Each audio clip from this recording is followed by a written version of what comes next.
the majority of teams are a shit show. So as I mentioned, we are being joined by a special guest. It is Bleacher Report's Jake Fischer, the author of Built to Lose, a great book. It's subtitled How the NBA's Tanking Era Changed the League Forever. So Jake, how are you, my man? I'm doing well, guys. Thank you so much for having me. This is going to be a good time. Of course, yeah. So before we get into the book, can you let our listeners know where they can find you on Twitter, where they can buy the book, and any other work you'd like to promote? Yeah, the book is available anywhere books are sold. Amazon, bookshop.org, my publisher Triumph. Barnes & Noble's been doing a great job putting it out on the shelves. So anywhere you guys buy it would be greatly appreciated. Prefer the print copy. And if you can rate it and review it, if you do give a purchase, that'd be greatly appreciated. And it's got, I talked to over 300 people for that, players, agents, coaches, executives, to bring. I think there's new info on every single page. You guys read it, so you can back me up on that. Behind the scenes stories, interpersonal infighting, all that type of stuff. It's just, I really tried to peel back the curtain on things that pop up when you set out to be a rebuild or to team build any type of structure, right? There's always unforeseen variables that come into play and drama behind the scenes, and I really tried to show how this NBA world really does operate. I know we see this stuff on the surface, and there's only so much we can report and talk about, but that's once it happens 5-10 years ago in the past, you can kind of take a knife to it and really uncover what really happened beneath the surface.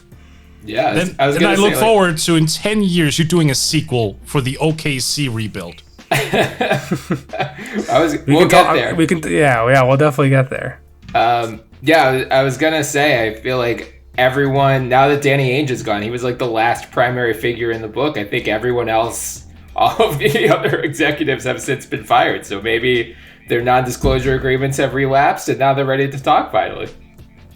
Yeah, it's the NDA with that Philly team too was a thing. And Ryan McDonough, not to put him on blast, he's out doing media now and stuff like that, being that his NDA with Phoenix expired as well. So NDAs are a real thing. They're definitely a real thing. Yeah. So I wanted to ask, before we get into some of the nitty gritty of the book, what motivated you to go write this? Yeah, it's a long answer, but the short story is, I started my career really covering that 2013 draft when Sam took over and Ryan McDonough took over in Phoenix. That wasn't long after Rob Hennigan was running things in Orlando and David Griffin was coming to power in Cleveland, and the Kings hired Pete D'Alessandro. There was definitely, you guys probably remember as well as anybody, there was definitely a huge tug and pull in the league between the analytics guys coming to power and the quote-unquote basketball PhD people. And, I think that was a big inflection point in the league, and those guys coming to power really emphasized tanking and team building altogether. And being from Philly originally, I was in school in Boston at the time. I started covering that draft when I was interning at Slam. I was in the back corner of the magazine's office, right by Madison Square Park in Manhattan, and there's not much for me to do. They kind of said make this internship what you want it to be, and I started calling up agents, and ended up talking to a lot of players who were second round pick, late first round prospects in that class, and started building from there. And when I went to Boston back for school, I was going to TD Garden, and the Celtics were tanking too, right? Like you mentioned, Danny Ainge, they traded KG and Paul Pierce to Brooklyn the same night that Sam Hinkie traded Drew Holiday to New Orleans. So I felt like I was kind of in that eye of that tanking hurricane, if you will. Like whenever Philly came to Boston, I was still writing for SB Nation, Liberty Ballers at the time, and it just felt like those two teams were on a collision course, like they did end up being in the playoffs for a couple of years, right? So just the book ended up seeming to be a way to kind of put a cap on the first 8 years of my career and all the reporting and conversations that I did have, because living in Boston and being from Philly, just it was impossible to escape the tanking conversation during those years. Yeah.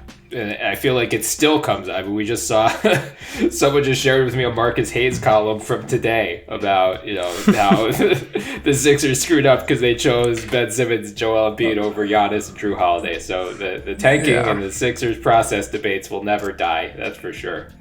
Agreed.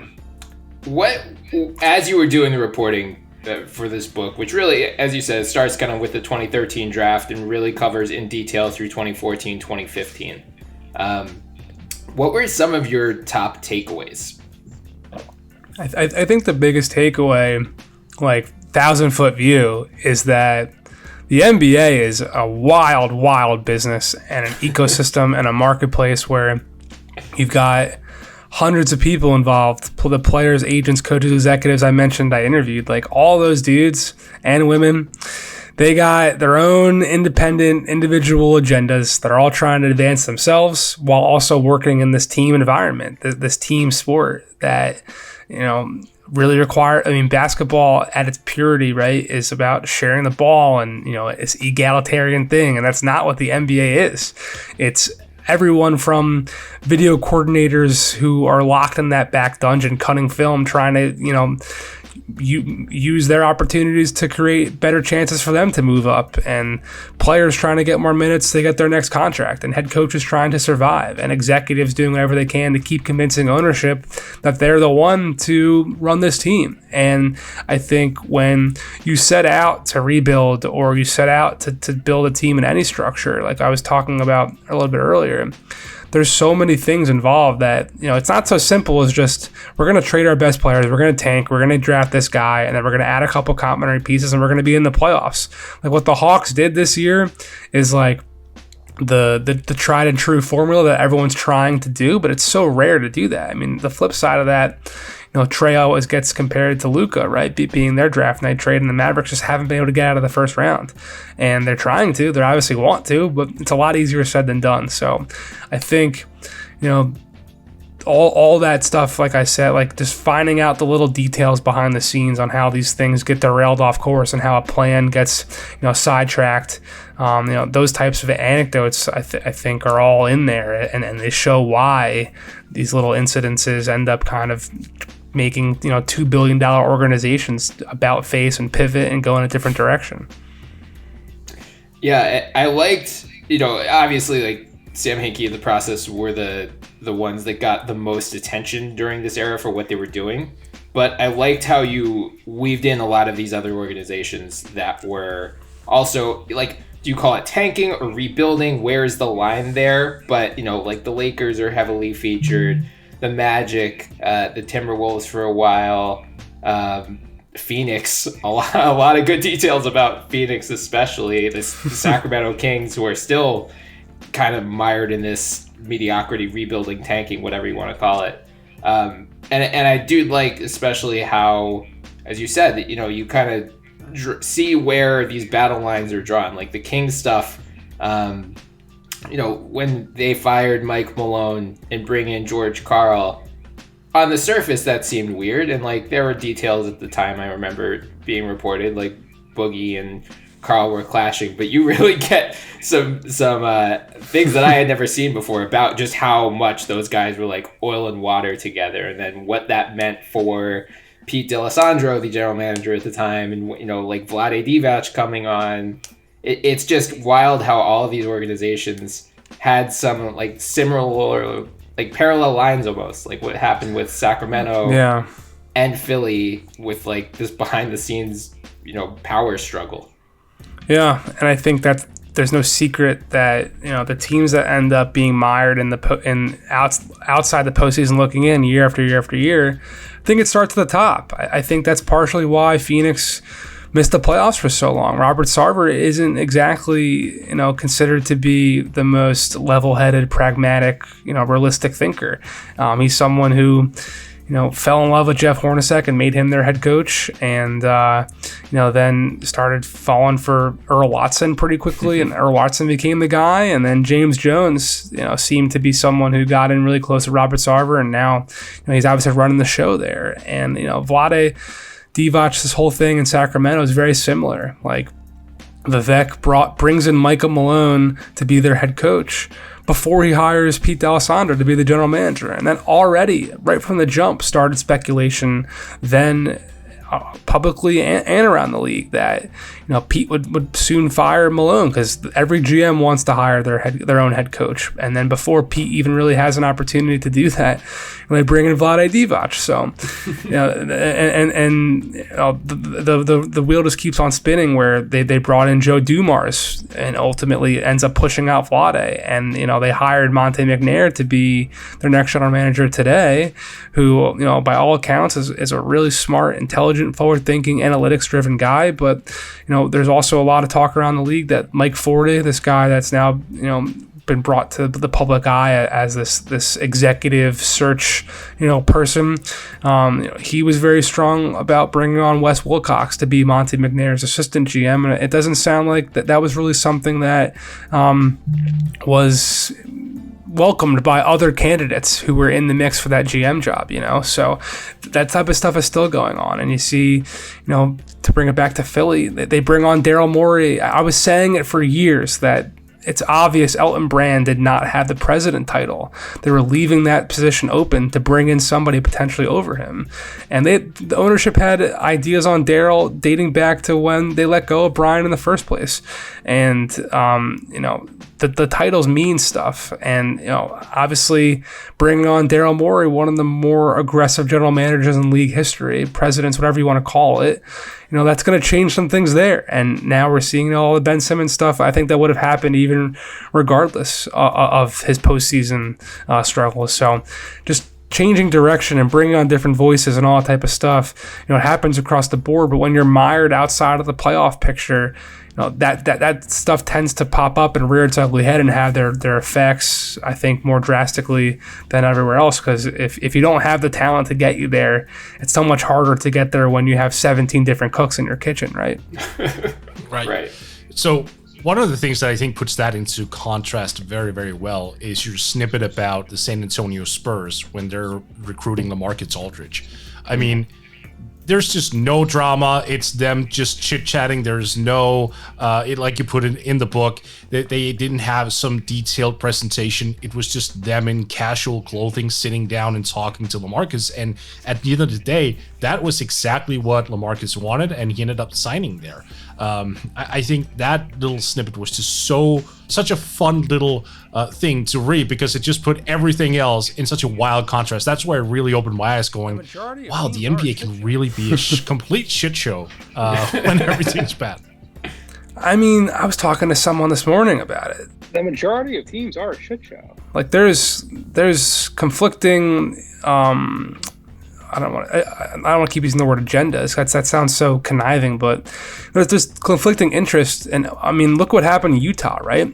They're the best team in the league, and Dwayne Wade comes in as a minority owner, and by all accounts, he had a huge factor in Dennis Lindsey exiting stage left. And Detroit has a number one pick right now. There's all this talk around the league about who's really in charge there. Is it Troy Weaver or is it Arn Tellem? And you just go down the list. In Houston with Rafael Stone, like Patrick Fertitta, Tillman's son, is supposed to be someone who has a lot of influence there.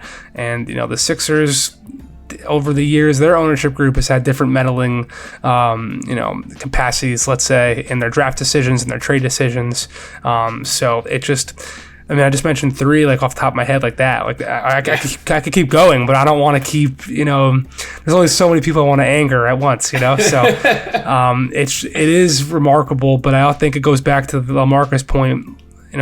These people are all just people, and everyone's got their sentimentalities and their interests and their personalities, and like that's what worked for LaMarcus. But there are other people who want to get a glitzy, starry. The pitch that the Lakers made to Carmelo in 2014, I think really worked. I think he was super down to go to the Lakers, but he wasn't going there by himself, and the Lakers unfortunately shot themselves in the foot, giving Kobe that big fat contract extension, all those many months before, and they limited their cap flexibility. Maybe they could have signed LeBron and Carmelo all the way back in 2014, but it didn't work out. So I think that goes to show, like, every star who these teams are tanking for, who these teams are clearing cap space for, they're their own different breed. They're their own different dude. And I think that's also why building a successful team in the league is so treacherous and so, just difficult, being that you're the one ingredient you can never really truly measure is just the human element to things. And I think that gets so overlooked sometimes by the public, is that this is just a business and there are 30 different offices and workplaces that just happen to be covered, to the nth degree, and they make millions and billions of dollars. And now you mentioned personality. I mean, that was very apparent to me also when it came to Evan Turner, for example. Like just the way that he was wired. He made.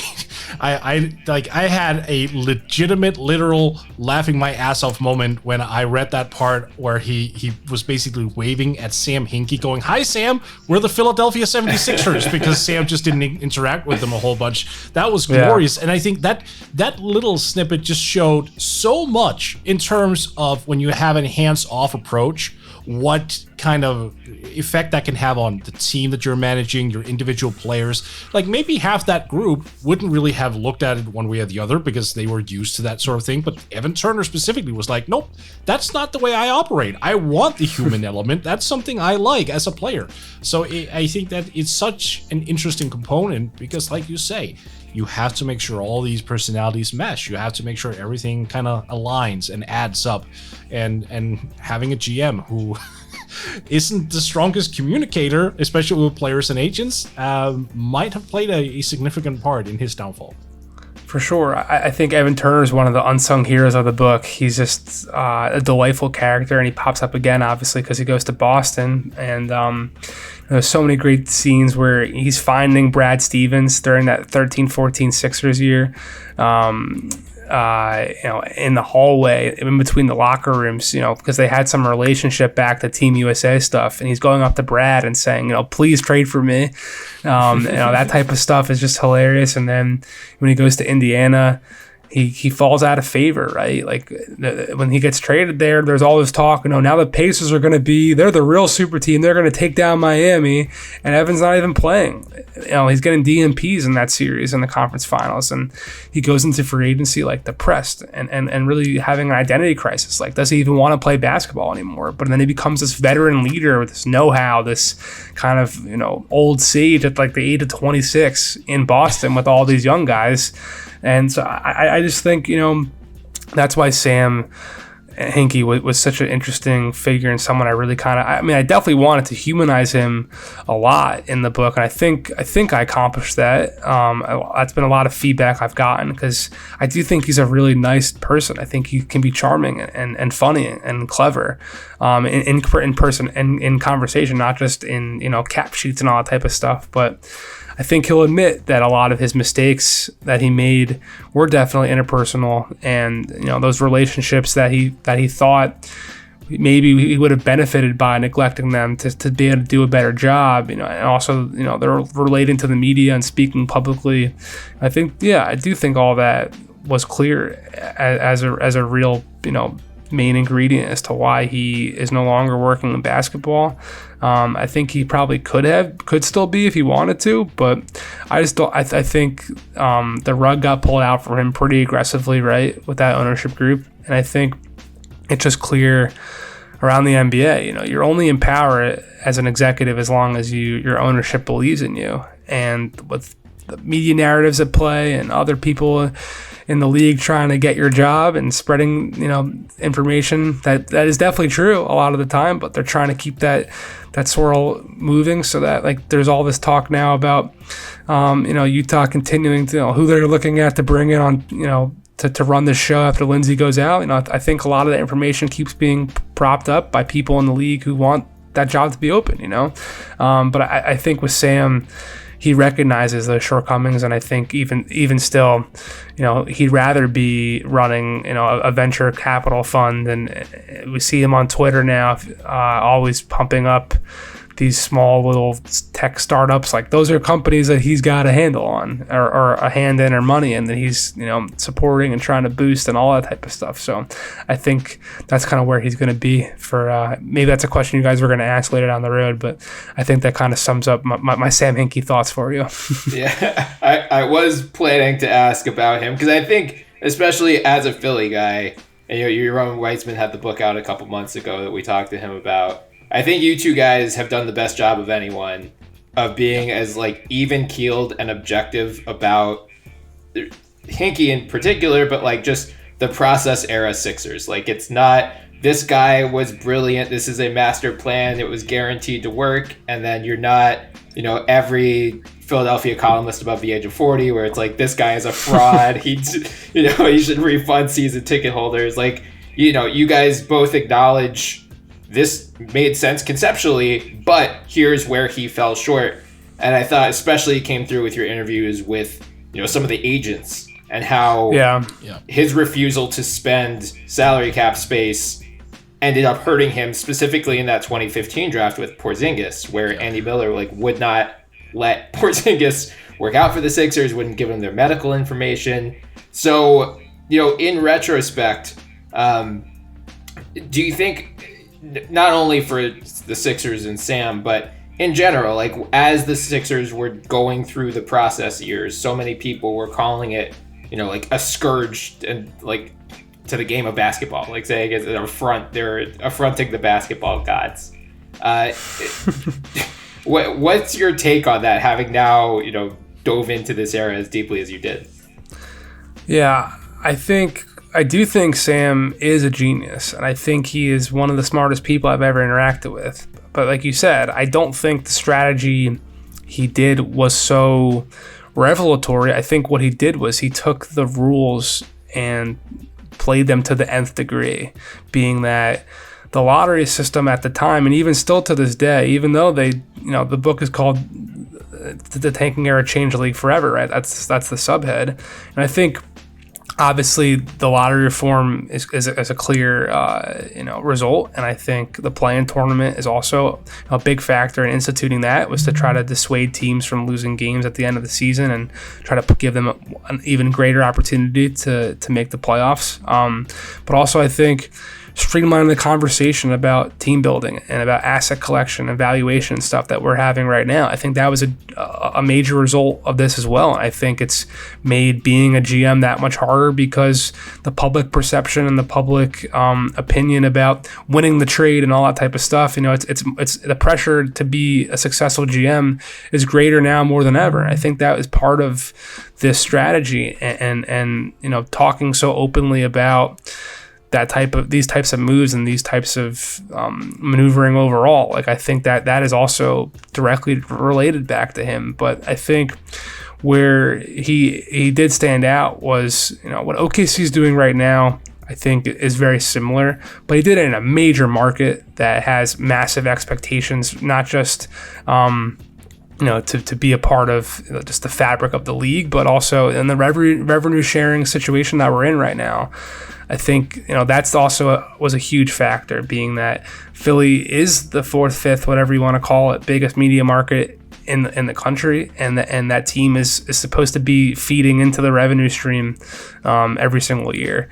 And being that they weren't, being that they were, you know, they weren't apologetic about it either. Like Sam Presti, I went to his Zoom press conference at the end of the year a couple weeks back, and he opened up on some 30-minute monologue about where they are as a franchise and how, you know, luck is unfortunately a big part of their strategy, but being in their market, you know, and trying to build a winner that Oklahoma City is proud of, you know, this is their best route to do so. And obviously Sam was transparent in what they were trying to do, but he definitely had a bit of I don't have to tell you my strategy. You can just see it based off of my moves type of mentality to it. And I think that boldness and audacity to do it without really having to explain it or apologize for it, if you will, I think that is what really made this such a hot button issue. And the fact that they were the number one storyline in the league for the longest time. I mean, back in those SB Nation days when I was at Liberty Ballers, we had access to see the stat dashboard across all 30 blogs in the NBA, and Liberty Ballers was pretty routinely number one, number two, number three, even though the team was the worst or second or third worst team in the league. And that 15-16 Sixers team with, you know, Jaleel getting in fights in Boston and their potential, you know, longest losing streak ever, and potentially being the worst team of all time, that was literally stealing headlines from the Warriors, who literally were the best team of all time. And I think that was why it became such a thing.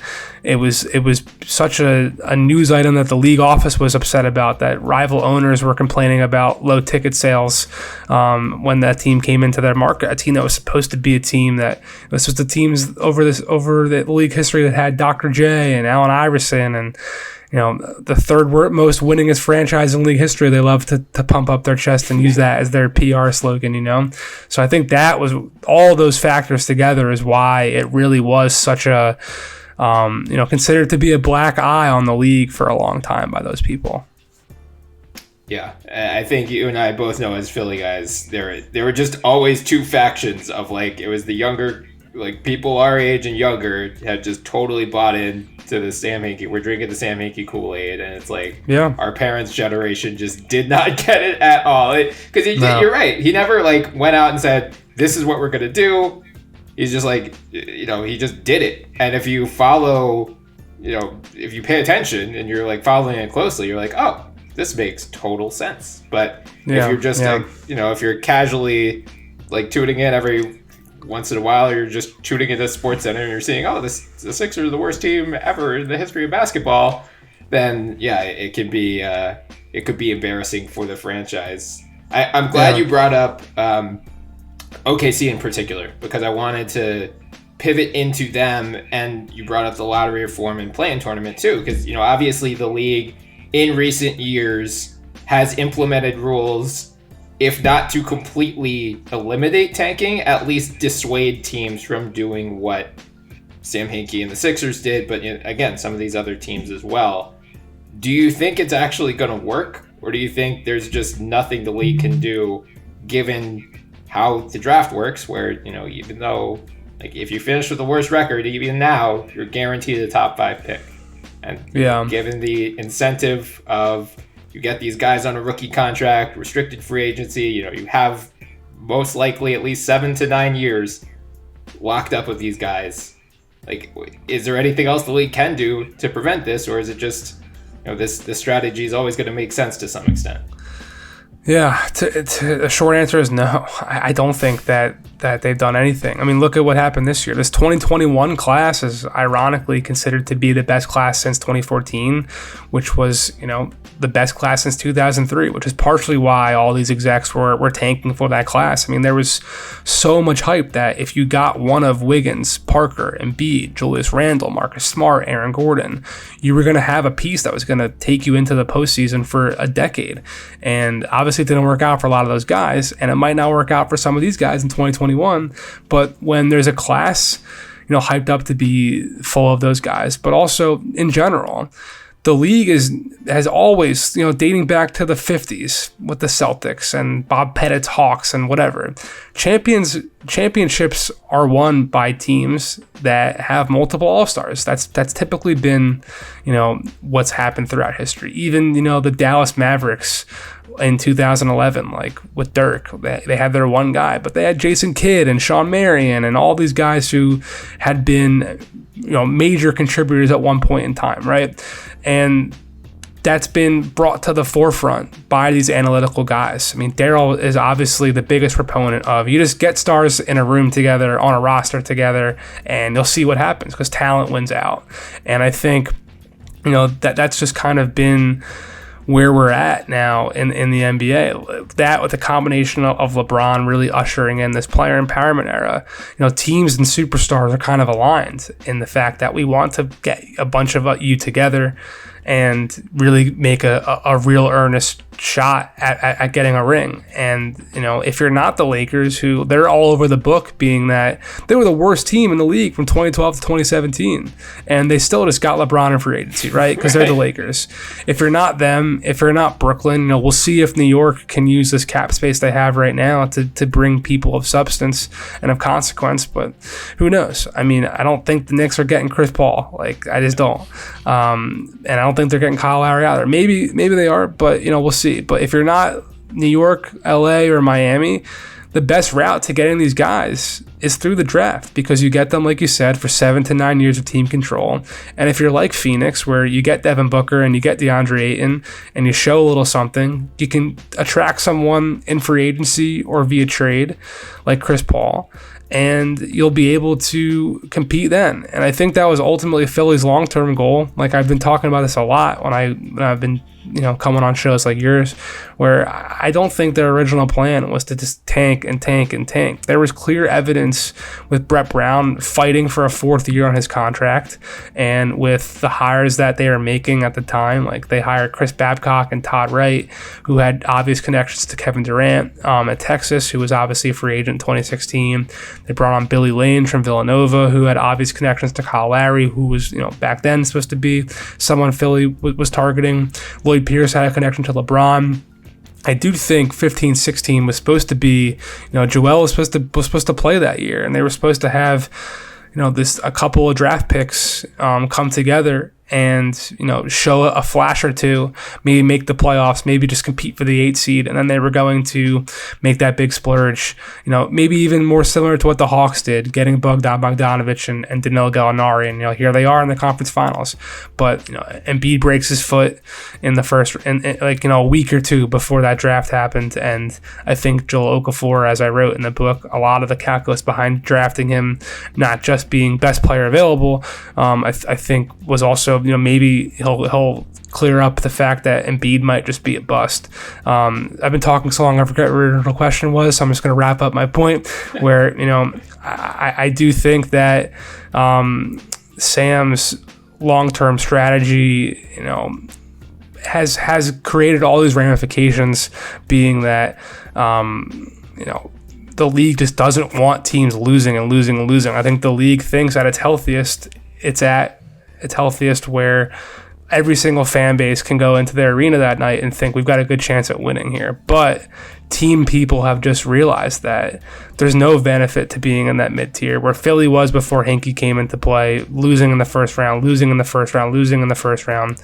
Look at Orlando, right? Spin it forward to today. That's where they were from Rob Hennigan's rebuild. Rob Hennigan tried to get this team to be, just like where Philly is and Boston is. Obviously, Boston fell down a little bit, but I'm sure everyone realizes that they're right back in this tier. If they're a couple moves away, they got Tatum and Brown. They did the tank. They got the guys. But Orlando, they tanked, they tried, and they were just an 8 seed, a 7 seed for year after year after year. And what did they do this year? Even with the lottery reform, even with the play-in tournament, they traded Vucevic, Aaron Gordon, and Evan Fournier. They bottomed out. Now they got 2 top 10 picks in what's considered to be a loaded draft, and they got some cap space to play, and they're going to try to get back into the postseason. So I think tanking will be alive and well as long as your draft positioning is dependent on your record, and as long as there's a shot at getting that number 1 pick, or even getting a top 5 pick in a class that's supposed to have a bunch of guys who are supposed to change your franchise. I think tanking will always exist. You bring up ramifications in terms of Hinkie, which I think is also something that could be touched upon, because Bryan and I on this podcast usually bring up the Hinkie special when we're doing like our off-season analysis. But your book really opened my eyes just to the degree that agents in Players Association is against that type of contract. Like, I knew it wasn't well received, but I really had no idea it was that overwhelmingly disliked. So that absolutely changes like my approach moving forward as well, just in terms of team building, because those contracts simply seem to be, well, not all that attractive at all for agents. They will do everything in their power to tell players, don't sign this. This is a horrendous deal unless you get more money up front. So, like, how did that come about, just going into that? Because you spend quite a significant period of time in the book talking about the Hinkie special. What did you learn from all that? Yeah, it definitely originated back in Houston, and I think that the Chandler Parsons situation was one that I highlighted in the book, and I think he really was one of the earlier case studies where, it on one view, you look at it and say, I'm giving an opportunity to make the NBA to someone who might not be getting it elsewhere. And I think, for someone like TJ McConnell, or at the time Robert Covington, who they just weren't getting opportunities to make the NBA, or Chandler Parsons, who was a second-round pick, someone who is just to get it's a non-guaranteed contract, but it's a guaranteed opportunity to make that money, right? And I think from there, it's it's unfortunate where most of those guys are getting that deal with the hope on the team side that they will outplay that contract, right? So when you get a Jeremy Grant, he was kind of pissed. I think I have him on the record in the book saying it's an awful contract because it limits your ability long term and what you can really make. But we're seeing teams still kind of do things along those lines where the Bucks, they traded to get Sam Merrill and Jordan Nwora last year in the draft to sign them to non-guaranteed deals to keep cap flexibility for that team. I mean, you got to flush out a roster somehow, and they definitely did that from all accounts from my reporting to clear up as much flexibility as they can. So I think one thing that Sam gets a lot of flack for is the turnover, giving guys low ball offers, but he did give a lot of players opportunities to make the NBA that wouldn't necessarily had it. And I think, Tim Frazier's a great example where he's still kicking around the league. He was the MVP of the D League at the time. And, the best deal he could do was get a 10-day contract with Philly. He gets to start. I mean, that was another thing that Sam also used in that time period. He used playing time as a carrot to get players to come to that team. Like, so many people get a 10-day contract and they just sit on the bench for 3 games and then they leave. So it's just it's a complicated factor, but at the end of the day, the goal of every agent and the goal of the players union is to maximize every single player's earning opportunity. So on that face, hell yeah, the 4-year Hinkie special is an awful contract for those guys, and it's certainly been dissuaded. But like we just said with Jordan Nwora and Sam Merrill, there's always going to be players willing to take it. So it's kind of just like the tanking question you asked me before. As long as people are willing to take advantage of what these rules allow, I think it's still going to happen. Yeah, and we saw it with Lou Dort in OKC as well, which is immediately just one of the best contracts of the league for OKC and worst contracts of the league for Lou Dort, because he could be earning, if that guy was a free agent right now, he'd be in line for probably a full mid-level exception, if not more. And now he's on a minimum contract for the next, I think, 2 more years still. Yeah. And he's about to potentially get traded, because he's now an amazing trade asset for the Thunder. So that's kind of how this whole cycle and wheel keeps on spinning, Right. Yeah. I mean, I remember Deadspin at the time was, hated just everything that Tim Hinkie was doing and called Robert Covington a patsy or something like that. But if you think back, not only, Covington, McConnell, but Jeremy Grant, I know you brought up KJ McDaniels in the book, who still breaks my heart that he's not in the NBA, because I was just so sure that guy was gonna. It's no way someone with those defensive tools aren't gonna hit, and the offense just never came around, I guess. But even a guy like Ish Smith is now making $5 or $6 million a year and still with the Wizards this year.